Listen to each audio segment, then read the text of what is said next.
साल 2024 जुलाई के महीने से आरवीएनएल में लगातार गिरावट है। कोई रिटर्न या कोई बड़ा ब्रेकआउट अभी तक स्टॉक ने नहीं दिया है।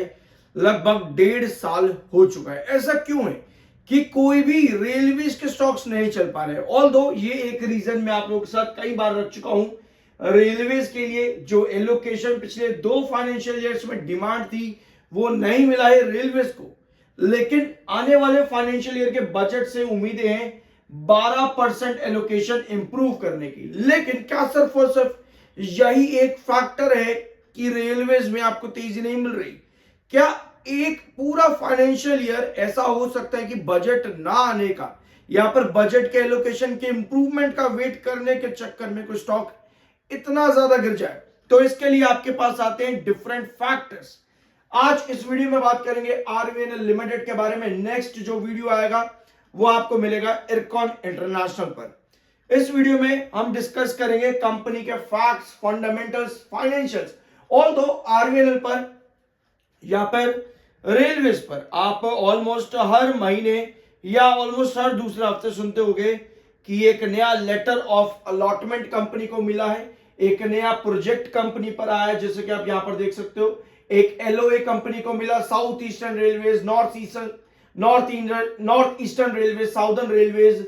आपको नए नए प्रोजेक्ट्स मिलते रहते हैं कंपनी के पास। कंपनी के पास ऑर्डर्स की कोई कमी नहीं रहती है, उसके बावजूद भी कोई भी रिकवरी ब्रेकआउट की तरफ नहीं जा पाती है। ऐसा क्यों होता है कि 2024-23 के अंदर एक इतना स्ट्रॉन्ग रिटर्न देने वाली कंपनी, इतना बड़ा रिटर्न देने वाली कंपनी 1.5 साल में कुछ भी नहीं कर रही है? आखिर ऐसा क्यों है? इतने ऑर्डर्स मिलने के बाद भी इसके पीछे होते हैं रीजंस, फंडामेंटल्स एंड फाइनेंशियल्स। जैसे कि आप यहां पर देखो, कंपनी का पीई 57.6 इतना महंगा नहीं लग रहा है, बट अकेला पीई भी कुछ नहीं कर सकता। करंट रेशियो 2.12 जो कि इंडिकेट करती है कि कंपनी अपने एसेट्स को काफी अच्छे से यूटिलाइज कर रही है। अब दो चीजें आप कहे तो ठीक है, पॉजिटिव है, भैया तेजी क्यों नहीं है? अब आते हैं अगले मेजर पॉइंट के पास में, जहां आपकी पूरी गेम खुलती है। आप कंपनी के रिवेन्यू देखते हो, आप कहते हो यार रिवेन्यू कंपनी का सितंबर क्वार्टर में इतना बड़ा, मार्च 2025 में भी इतने बढ़िया कंपनी ने रिजल्ट दिए, सितंबर 2025 में भी इतने बढ़िया रिटर्न्स का रिवेन्यू कंपनी ने दिए, उसके बावजूद भी कोई बड़े ब्रेकआउट्स नहीं मिल पा रहे हैं। इसके पीछे रीजन होते हैं बहुत माइनर से। फॉर एग्जांपल, अभी मैं और पॉइंट्स पर आऊंगा, ठीक है? इस वीडियो को बहुत ध्यान से तरीके से देखना। ये वीडियो नेगेटिव नहीं है, बट ये सीखने के पर्सपेक्टिव से अगर आप देखोगे, रादर देन कि अगर आप टिप मांगने आए हो, तो भैया यहां पर वो सब काम नहीं होते। मैं चाहता हूं कि आप लोग तरीके से सीखो और अपने डिसीजन हम लोग खुद ले पाए।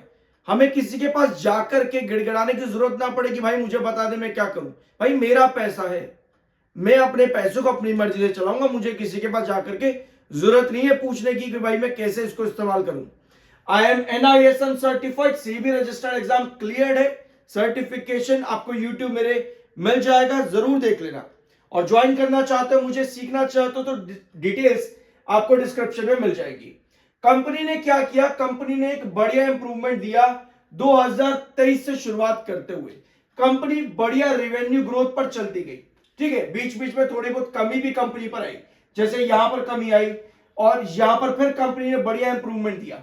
ओवरऑल ये 4 क्वार्टर कंपनी के लिए सबसे बेटर अपॉर्चुनिटीज कहीं ना कहीं कंपनी के अंदर बनी।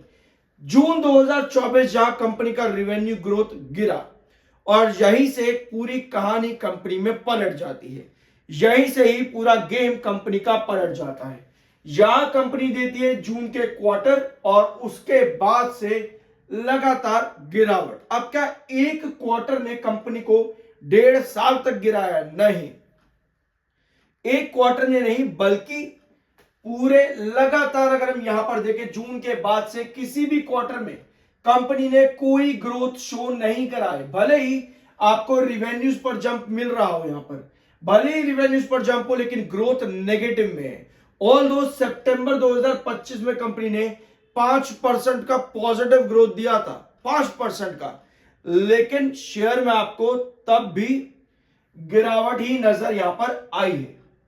तब भी स्टॉक में गिरावट रही है। ऑल्दो सितंबर क्वार्टर देने के बाद हम कह सकते हैं कि थोड़ा सा कंसोलिडेशन फेज और गिरावट जो आपको यहां से यहां या यहां से यहां पर यहां से यहां पर जो बड़ी दिख रही थी 5% ग्रोथ देने के बाद में, वो गिरावट कंपनी की काफी हद तक रुकी है, कम गिरावट आई है, स्टेबिलिटी कहीं ना कहीं बनी है।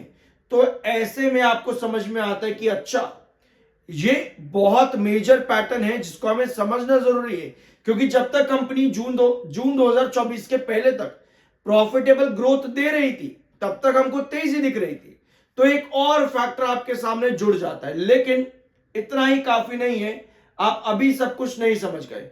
अब आप आते हो कंपनी के नेट प्रॉफिट्स पर, और नेट प्रॉफिट्स पे अगर हम देखें तो आपको नजर आता है कंपनी ने सितंबर में बहुत बढ़िया प्रॉफिट दिया, कंपनी ने मार्च में भी बहुत बढ़िया प्रॉफिट दिया, लेकिन भैया तेजी नहीं मिल पाई हम लोगों को। अब ऐसा क्यों हुआ? क्योंकि अगर हम कंपनी का प्रॉफिट परसेंट ग्रोथ देखें एनुअल बेसिस पर, तो भैया कंपनी यहां पर नेगेटिव ग्रोथ शो कर रही है। भले ही आपको क्वार्टर ऑन क्वार्टर बेसिस पर कंपनी की ग्रोथ प्रॉफिट के अंदर बढ़ती दिख रही है, यहां पर भी देखो बढ़ती हुई ग्रोथ है प्रॉफिट्स में, लेकिन जो एनुअल ग्रोथ है वो नेगेटिव में है। और लगभग 1.5 साल वही जून का क्वार्टर, वहीं से ही कंपनी की ग्रोथ लगातार नेगेटिव में है। उसके पहले तक कंपनी एक अच्छी यहां पर कहीं स्टेबल ग्रोथ पर चल रही थी, जैसे कि 37%, 31%, बीच में एक क्वार्टर खराब आया, कोई दिक्कत नहीं है। क्वार्टरली रिजल्ट्स एक खराब आना आपको गिरावट देता है उस पर्टिकुलर टाइम के लिए, लेकिन वापस से जब कंपनी इंप्रूव करती है तो वापस से आपको वो रिकवरी या ब्रेकआउट्स भी मिलते हैं। उसके बाद फिर ग्रोथ आपकी नेगेटिव गई, कंपनी ने फिर बहुत बढ़िया रिकवरी कर दी। लेकिन जून 2024, ये आपका क्वार्टर यहां पर जून 2024 का, ये रहा वो आपका महीना और साल, यहां से लगातार कंपनी ने नेगेटिव ग्रोथ दिया और चार्ट पर भी आपको वो नेगेटिव ग्रोथ लगातार मिला। अब आप कहोगे भाई ये सब हो चुका है, ये सब हो चुका है, अब क्यों बता रहे हो, अब क्या फायदा, अब हम क्या करें इसमें? सीखने का मतलब ये होता है कि हम पास्ट को देख करके फ्यूचर को कैसे सीख सकते हैं, क्योंकि हमने पास्ट देखा है, फ्यूचर को हमने नहीं देखा। बट अगर हम पास्ट से सीखते हैं तो फ्यूचर को हम चला सकते हैं अपने अकॉर्डिंग। यही करना है हमें, यही करना है। यानी अब हमको देखना है कि दिसंबर क्वार्टर्स कंपनी कैसा परफॉर्म करती है हमें, क्योंकि ग्रोथ चाहिए। अब अगर हमें तेजी चाहिए, उसके लिए कंपनी का ग्रोथ आना जरूरी होगा। जैसे दिसंबर में कंपनी का रेवेन्यू बढ़िया आता है, 2022 की कहानी ये बता रही है। 2023 में कंपनी का रेवेन्यू डिप किया, अब 2023 अलग हो गया। 2024 में कंपनी का रेवेन्यू फिर डिप करा, यानी कहानी फिर बदल गई।